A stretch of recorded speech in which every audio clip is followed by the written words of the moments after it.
안녕하세요. 태국도령입니다. 저주비방 이야기 3부가 시작이 됐습니다. 2편 마지막 부분은 옛날에 이제 친구놈한테 사기당해가지고 제가 어, 돈 빌려달라고 해서 투자하라고 해서 투자했다가 약속이 안 지켜지면은 사기가 되는 거예요. 그래가지고 화가 나가지고 억울해가지고 그렇게 이제 저주 기도를 저주 비방을 해놓고 저주 기도를 했었던 이야기를 하다가 이제 끝났고요.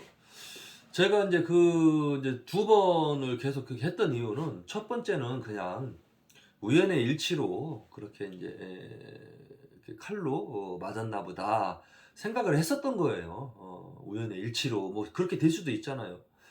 그런데도 이제 걔가 1년, 2년 지났는데도 정신을 못 차리고 또 나쁘게 살고 있고, 그렇다는 이야기를 들었고, 또 제 연락처를 알아서 돈을 갚으러 올 수도 있는데도,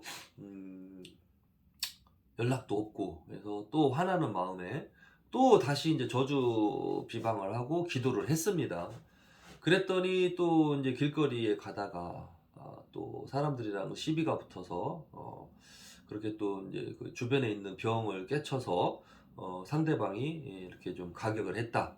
그래가지고 또 중환자실에 실려가는 사건이 발생했다. 이제 그런 이야기를 또 들었습니다.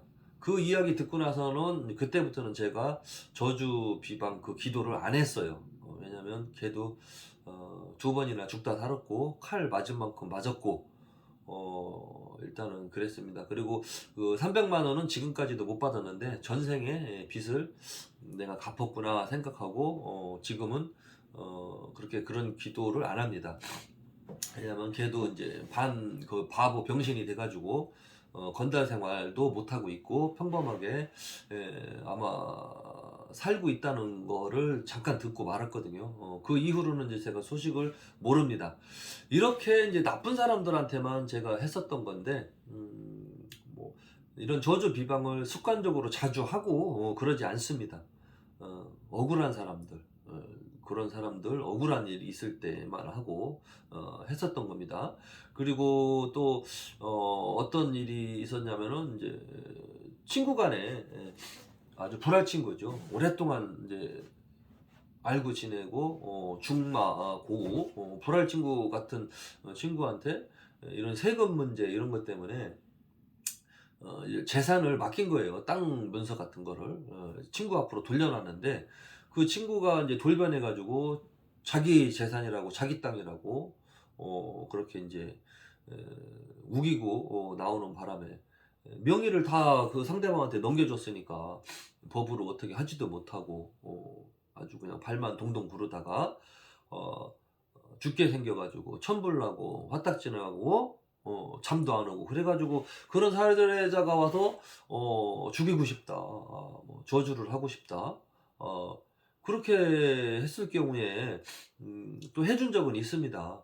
해준 적은 있고 그리고 또 이제 개인적인 감정으로 그냥 기분 나쁘다고 해서 나 쟤랑 사이가 안 좋아, 쟤 기분 나빠, 그냥 감정에 의해서 해달라고 하는 거는 저는 지금까지 다 거절을 했습니다. 안 합니다. 그런 거는 안 했고 뭐 자주 하지도 않지만 그런 사연들은 안 합니다. 사연 들어봤을 때.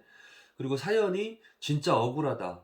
이거는 법으로도 해결이 안 되고 진짜 상대방이 야 죽어야 죽어야지 화가 풀릴 정도로 그런 사건들, 진짜 억울한 사건들, 그러한 일들만 제가 저주 비방을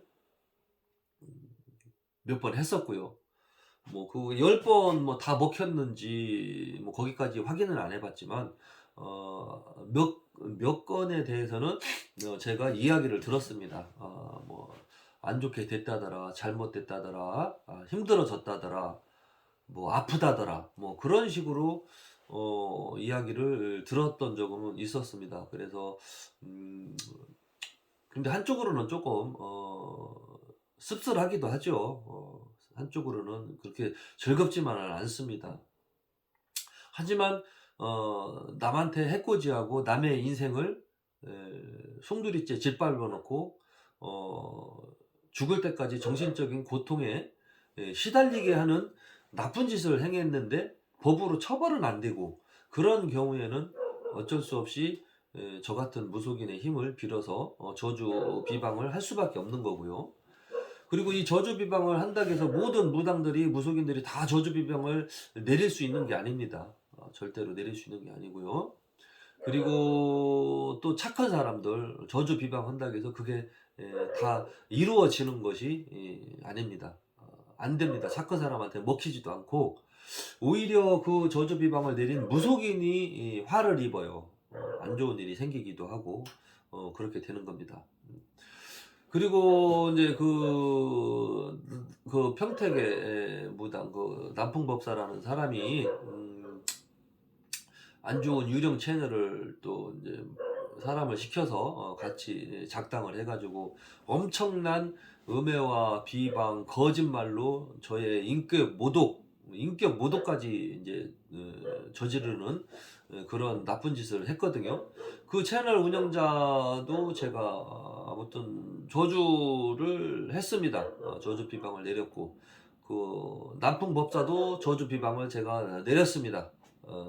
그런 사람들은 제가 쫓아가서 뭐 어떻게 하면은 저만 뭐 법적으로 처벌받으니까 안 되고, 법으로 처벌하기에는 시간이 너무 오래 걸리고 그렇습니다. 제가 법으로도 지금 이제 진행 중이고요. 진행 중이고 있습니다. 그리고 또 개인적으로는 제가 신을 모신 신 제자기 때문에 그 사람들은 아주 나쁜 짓을 일삼고 있고, 거짓말로, 허위 거짓말로 사람을 비방하고 욕설을 하고 있기 때문에 이런 사람들은 사라져야 되거든요. 마땅히 제가 저주를 비방을 내려놨죠. 앞으로 결과는 어떤 일들이 벌어질지는 모르겠지만 그거는 천지 신령님들께서 내려줘야 되겠죠. 그리고 제가 그 사람들을 뭐 죽게 해주세요, 다리몽댕이 부러지게 해주세요, 그렇게 빌지는 않아요. 그렇게 빈다고 해서 그게 뭐 먹히지도 않고 되지도 않습니다. 그럼 어떻게 빌었느냐? 몇 년, 뭐 몇 월 며칠생 누구누구, 예를 들면은 뭐 누구 뭐 남풍법사 깨닫게 해주세요. 깨달음에 이르도록 천지 신령님께서 조화를 내려주십시오. 뭐 그렇게. 그리고 또 저 채널 운영하면서 욕설을 하는 저 여자, 제가 이제 얼굴 사진은 입수를 했거든요. 그 여자를 가지고 이제 사진을 보면서 이 여자 깨달음에 이르게 도와주십시오. 깨닫게 해주십시오. 그런 저주 기도는 했었습니다. 아무튼 다시 마무리를 한다면은, 이유 없는 사람들, 착한 사람들한테는 저주가 안 먹힙니다. 또 절대로 또 해서는 안 되고, 하지만 이유가 명확하고 타당하고 해도 되겠다 싶은 그런 사연들, 사례자들한테만 제가 저주 비방을 했었습니다. 저는 저주 비방을 내릴 수 있는 사람이고 그동안에 몇 번 했었던 거 말씀드리겠습니다. 그런데 이제 이 방송을 왜 이제 찍느냐 하면은, 그냥 제 입으로 제가 설명을 드리는 게 좋을 것 같아서 이렇게 이제 방송을 킨 건데, 안 좋은 쪽으로 뭐 굿당에서, 신성한 굿당에서 그런 거를 해도 되냐 어쩌냐 뭐 그러길래, 아니 굿당에서 그런 거 하지, 굿당에서 해도 제가 그 허수아비 묻을 때 저쪽 그 또랑 같은데, 또랑 같은데 막 그 장마가 오면은 막 흙까지 쓸려 내려갈 수 있는 또랑 같은데, 그런데 그 다음에 밭도 밭둑 그런 곳에다가 제가 이제 묻어놨어요. 표가 안 나게. 아유, 뭐 저런데 막 밭이나 또랑 같은 데다 묻었는데 그게 뭐 묻는 장소가 뭐 이렇게 중요합니까? 그렇다고 해서 신령님들 좌정하시는 그 제단 밑에다가 내가 파묻은 것도 아니고, 조금 떨어진 곳에서 가지고 가가지고 묻었습니다. 빌고 난 다음에 깨닫게 해주세요, 이 인간 나쁜 인간이니까 깨닫게 해주세요 빌은 다음에 멀리 가서 묻어놓고 그렇게 비방을 했습니다. 그런데 그거를 나쁜 식으로 얘기하니까 같은 어떤 부분에 대해서도 해석하기 나름이거든요. 이해를 하면서 해석을 하면은 이해가 되는 거지만 나쁜 식으로 무속인이 이래도 되는 겁니까? 아무나 비방해도 되는 겁니까? 뭐 이렇게 나쁘게 얘기하면은 그 사람이 나쁜 사람이잖아요. 제대로 알지도 못하고 방송에서 이렇게 말하는 거는 아주 나쁜 사람이잖아요. 그 남풍법사. 지금 대구로 갔는데 대구점집, 그다음에 양산점집, 경산점집, 대구시 경산으로 간 것 같은데 이런 법사들은 좀 조심해야 됩니다. 사회적으로 문제가 많아요. MBC 실화탐사대에서 아무튼 속옷 또 모은 거 뭐 그랬던 거 방송이 터지는 사람인데 이 사람이 아직도 뉘우칠 줄도 모르고 그런 아주 이제 나쁜 방송을 하고 있으니까 조심해야 될 것 같고 이런 나쁜 사람들한테 제가 저주 비방을 했었습니다. 저주 비방에 대해서 여러분들이 좀 이해가 되셨을지 모르겠습니다. 저주 비방은 진짜 나쁜 사람들한테만 해야 된다는 거. 태국도령이 여러 번, 몇 번 그런 나쁜 인간들한테 했었다는 거. 그렇게 제가 설명을 드리면서 마무리하겠습니다. 감사합니다. 다음 시간에 또 찾아뵙겠습니다.